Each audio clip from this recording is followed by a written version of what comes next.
Hello students, आज हम करेंगे हमारी बुक बी हाइव से chapter 4 a truly beautiful mind. ठीक है, सो इसे स्टार्ट करते हैं।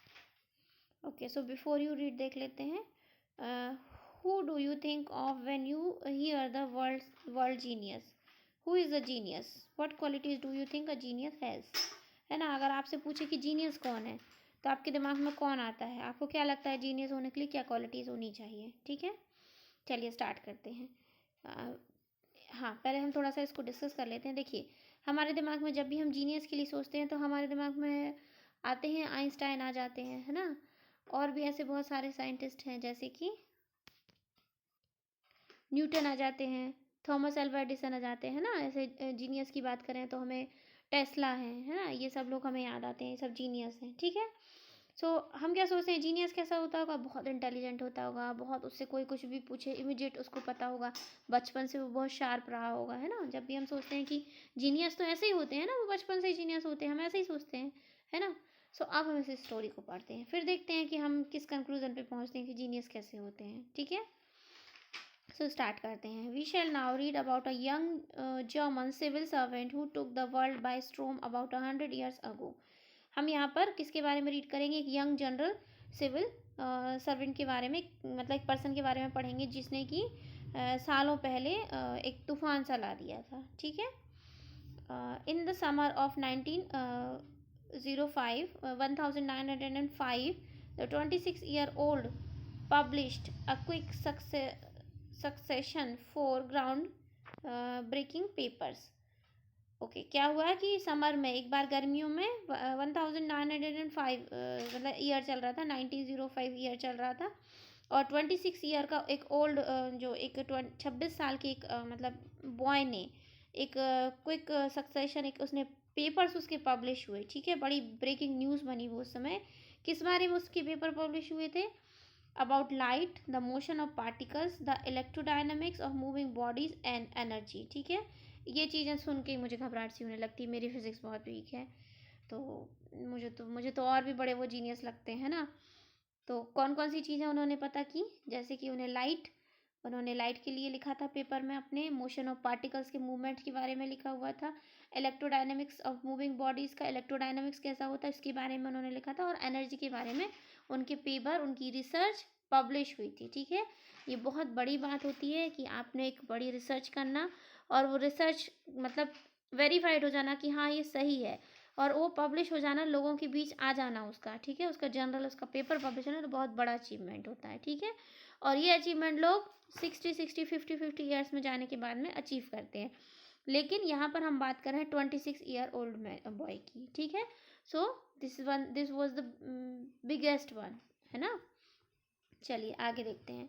His work took up only a few pages in scientific journal but changed forever our understanding of space, time and the entire cosmos, and transformed the name Einstein into a synonym for genius. Okay, तो क्या हुआ कि जो उनका paper जो है वो publish जब हुआ जनरल में, तो उसके कुछ ही पेज लिए गए। जैसे अब कोई रिसर्च करता है तो एक दो पन्ने में तो नहीं, हाँ अब आप जो लिखते हैं, आपने लिखना शुरू किया एक्सपेरिमेंट, आपने थिंग्स लिखी, मेथड लिखी, कंक्लूजन पे पहुंच गए, आधे पेज में आपका हो गया। लेकिन जब कोई रियल में रिसर्च कर रहा होता है तो उसकी एक पेज में रिसर्च कंप्लीट नहीं हो सकती है ना। एक बड़ा आपने सुना होगा पीएचडी की उन्होंने रिसर्च थीसिस सबमिट की है ना, तो वो काफ़ी बड़ी एक मोटी बुक के जैसा होगा, लेकिन उसके कुछ ही पेजेस, कुछ ही इंफॉर्मेशन जो थी वो पब्लिश हुई थी उस समय। बट उस थोड़ी सी इन्फॉर्मेशन ने हम लोगों की सोच बदल दी, हमारी अंडरस्टैंडिंग बदल दी स्पेस को लेके, और उन्होंने मतलब उसमें बहुत सारी चीज़ें क्लियर की थी। उन्होंने टाइम को लेके भी बहुत कुछ बताया था, ये पूरा जो स्पेस है उसका कॉस्मोस जो है उसके बारे में उन्होंने, मतलब जो हमारे उस समय साइंटिस्ट लोगों के बीच में जो गलत फहमियाँ थी स्पेस को लेके, या और भी जो उन्होंने वहाँ पर दिए थे, वो उन्होंने बहुत सारी चीज़ें क्लियर की, और उन्होंने रिसर्च को एक मतलब नया मोड़ दिया, है ना, आप ऐसा कह सकते हैं। और उसके बाद में वो आइंस्टाइन से जीनियस कहलाने लगे। आइंस्टाइन का सिनोनिम बन गया क्या? जीनियस, है ना। चाहे जीनियस कह लो चाहे आइंस्टाइन कह लो, ऐसा लगेगा कि आप सेम ही बात कर रहे हो, है ना। 50 years after his death, Albert Einstein genius still reigns। ठीक है, उनकी डेथ को 50 ईयर्स से, जब ये चैप्टर लिखा होगा शायद 50 ईयर्स हुए होंगे, लेकिन आज भी वो वैसे ही जीनियस की तरह में हमारे बीच में है। ठीक है, ओके। रीन का मतलब होगा कि मतलब हमारे ऊपर, हमारे दिमाग पर अभी भी एक जीनियस की तरह ही रूल कर रहे हैं। ठीक है, इसके आगे देखते हैं। Albert Einstein was born on 14 March 1879 in German city of Ulm. ठीक है, जर्मनी की एक शहर है अल्म, वहाँ पर वो बॉर्न हुए थे। कब? 14 मार्च 1879 को। ठीक है, without any indication that he was destined for greatness.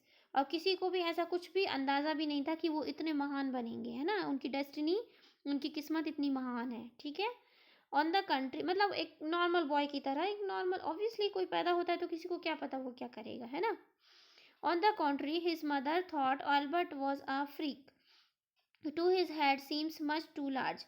बल्कि उसकी माँ, मतलब उसको, उनको थोड़ा वियर्ड लगता था। ओके, फ्रीक का मीनिंग हो जाएगा a word used disapprovingly to talk about a person who is unusual and doesn't behave, look और थिंक लाइक अदर्स। सिंपल मतलब होगा सन की। ठीक है, तो उनकी माँ समझती थी कि वो कुछ सन की किस्म के हैं दिमाग से। ठीक है, to her his head seems too much too large, क्योंकि मतलब, और एक्चुअली जब वो बॉर्न हुए तो किसी डिसीज़ के साथ हुए थे जिसकी वजह से उनका सर दूसरे बच्चों के से कंपैरिजन में काफ़ी बड़ा था। ठीक है, सो उनकी माँ के लिए तो इवन वो, मतलब माँ के लिए क्या, कोई भी फैमिली में ऐसा बच्चा होता है तो इतनी कोई खुशी तो किसी को नहीं होती है ना। सो ऐसा ही कुछ कंडीशन उनके घर की थी। At the age of 2.5 Einstein still wasn't talking. जब वो 2.5 के हो गए थे, 2.5 साल का बच्चा हमेशा ही हर जगह ही बोलने लगता है, एक नॉर्मल बच्चा। ठीक है, बट आइंस्टाइन जो थे वो तब भी बात नहीं करते थे, जब वो 2.5 के हो गए थे तब भी। When he finally did learn to speak, he uttered everything twice. जब उन्होंने बोलना भी शुरू किया ना तो वो हर बात को दो दो बार बोला करते थे। ठीक है, Einstein did not know what to do with other children. उनको पता ही नहीं था कि मतलब और बच्चों के साथ में क्या करना है, कैसे खेलना है, कुछ भी नहीं जानते थे, है ना। मतलब थोड़े वीक थे, ठीक है, दिमाग से। And his playmates called him brother boring. और उसके जो साथ में जो खेलने वाले बच्चे थे ना, जैसे मोहल्ले में आपके खेलने वाले बच्चे होते तो उनके साथ जो खेलते थे वो उनको बोरिंग ब्रदर कहते थे, ब्रदर बोरिंग कहते थे, मतलब बोर करने वाला भाई।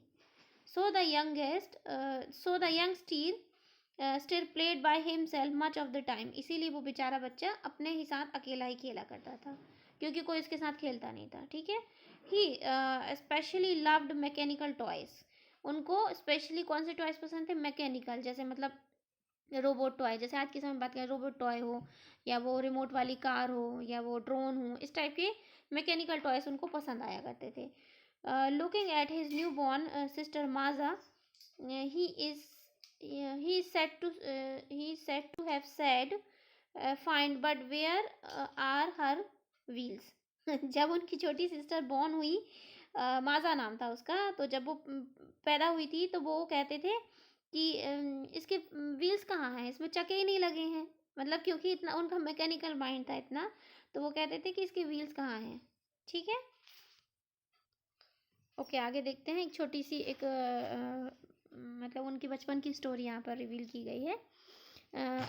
Auto Neugebauer, the historian of ancient mathematics. Mathematics, पुरानी मैथमेटिक्स के हिस्ट्री लिखी है इन्होंने। ठीक है, कौन?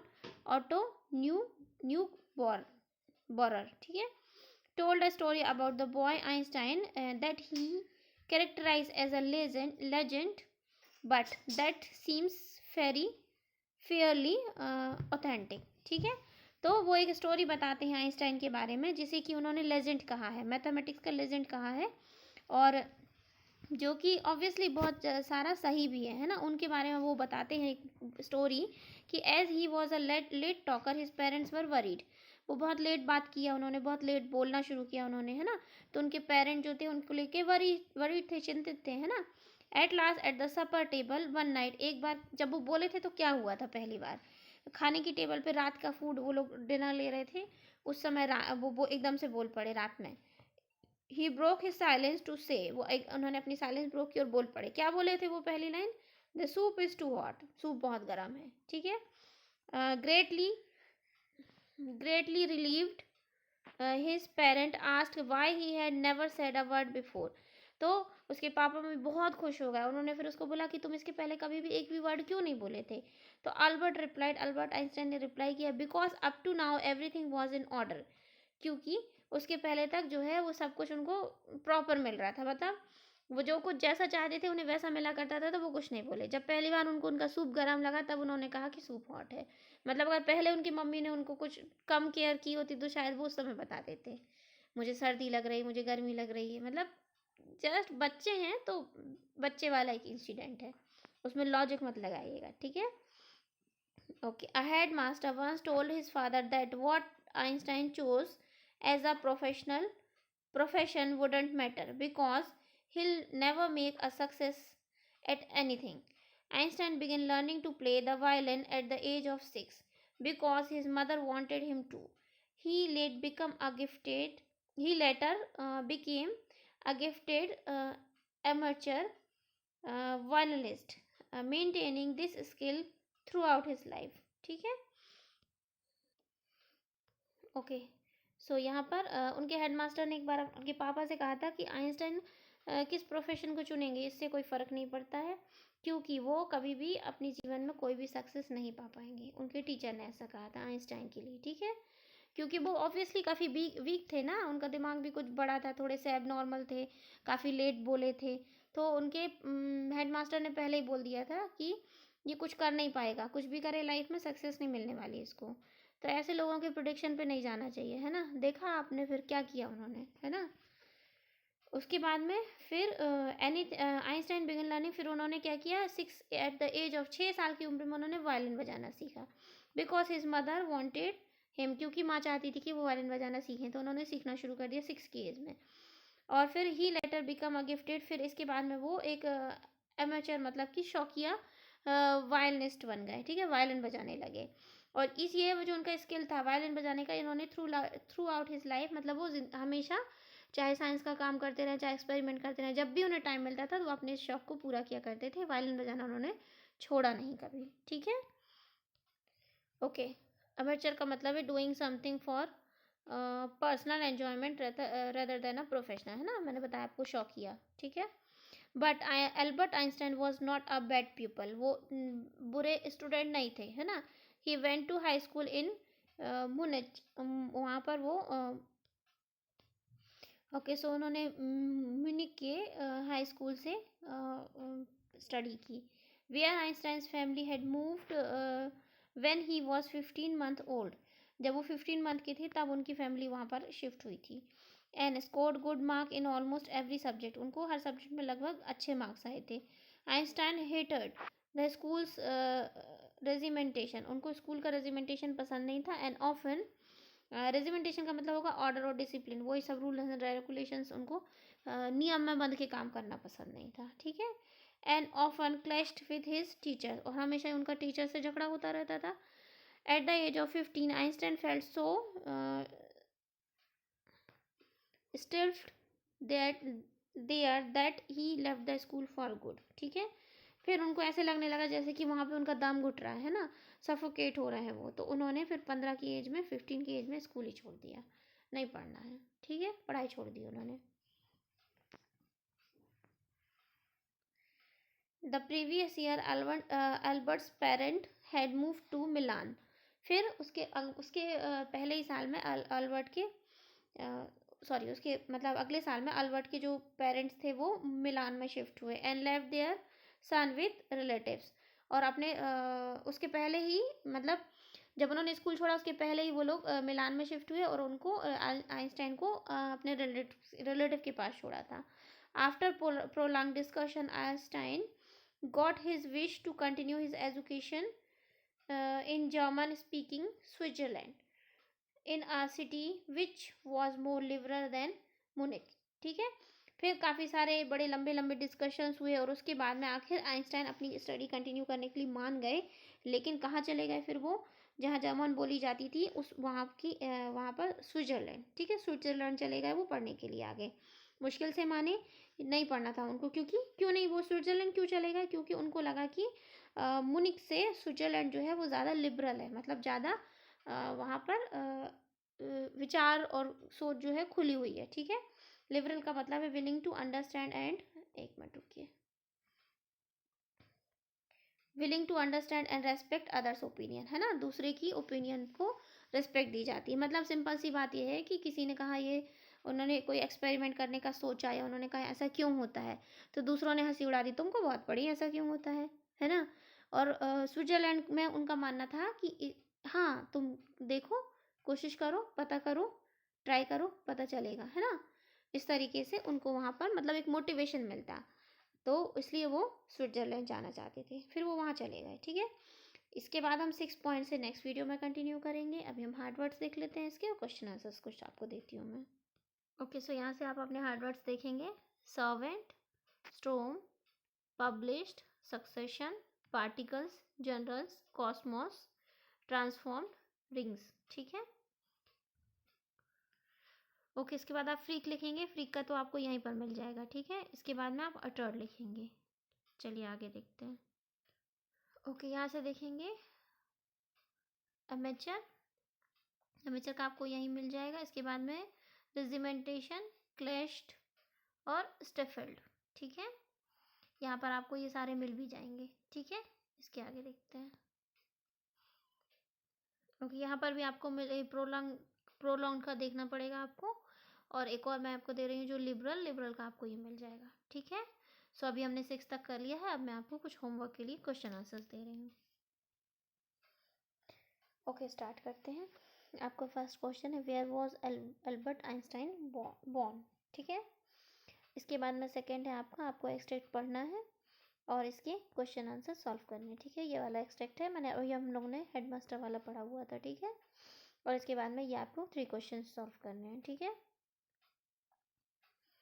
ओके, नेक्स्ट हम देखते हैं, what did Einstein's mother think him to be and why. ठीक है, fourth one is the what did Einstein play meet called him and why. And fifth one is the why, which musical instrument did Einstein begin to learn and why। ठीक है, बहुत सारा Y Y हो गया है 3 questions में, but ठीक है आप कर लीजिएगा। ठीक है, 3 क्वेश्चंस ये हो गए हैं, एक आपका ये एक्सट्रैक्ट वाला है, और first one is the where was Einstein born. First वाले में नहीं है वाई, है ना, सेकेंड में भी नहीं है वाई। ठीक है, सो ये आपके क्वेश्चन आंसर्स हैं। हार्ड वर्ड्स मैं आपको दे चुकी हूँ, अगर आपको कोई प्रॉब्लम होती है तो ask me. Take care, goodbye, do your homework, start preparation. Thank you.